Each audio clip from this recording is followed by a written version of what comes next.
ফুটো, এই গার মানি ফুটো, বেরো শান্তি ছেলে ঘর থেকে। লেওড়ার বল আমার তোমার বাড়িতে ঘরে লুকিয়ে আছিস, বেরো বড়া। কিরে চোদনা, তুই কি বেরোবি না? তোর ঘরে লুকিয়ে সেটা আনবো।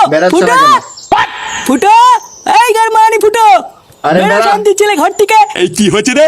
বাইরে এমন সারের মতন কে চিল্লাচ্ছে? পাড়া ওটাই তো বোঝার চেষ্টা করছি। তাও ভেতরে দাঁড়িয়ে না মারিয়ে বাইরে কি দেখতে পাচ্ছিস না? যা তাড়াতাড়ি যা, গিয়ে দেখ কোন চুদির ভাই চিল্লাচ্ছে। পটদা, চোদনাটা মনে হচ্ছে বেরোবে না, বুঝলা? ভোদা ও বেরোবে না, ওর বাপ বেরোবে। দেখ না কি করি। কিরে ফুটো, তুই বেরোবি না তাই তো? ভোদা আমি আর একবার ডাকবো, তারপরে তুই যদি না বেরোস লেওড়া তোর ঘরে পেট্রোল ছিটে আগুন ধরে দেবো। দেখ এ কি হয়েছে কি বাড়া? চিল্লাচ্ছিস কেন? চিল্লাচ্ছি কেন? সেগো মানে তো ছেলেকে বের কর ভোদার বাল। শান্তি ছেলেটা আমার মেয়েকে চিঠি লিখেছে, বাড়া ওর এত বড় সাহস। কি হয়েছে? আমার ছেলে তোর মেয়েকে চিঠি লিখেছে? বাড়ার বল, আমার ছেলে কি কোনো খেয়ে কাজ নেই নাকি? তোর ছেলেকে বাড়া একবার বের করে দেখ না, তারপরে তোর ছেলে সেটাই কৌচু বলে আমি বুঝিয়ে দিচ্ছি কাজ আছে কি নেই। এই কি হয়েছে রে?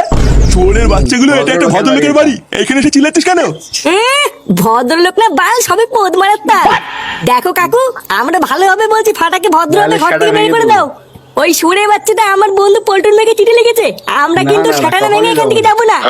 কি ফাটা পল্টুর মেয়েকে চিঠি লিখেছে? হ্যাঁ, তা এতক্ষণ কি তুমি বাল শুনছি নাকি?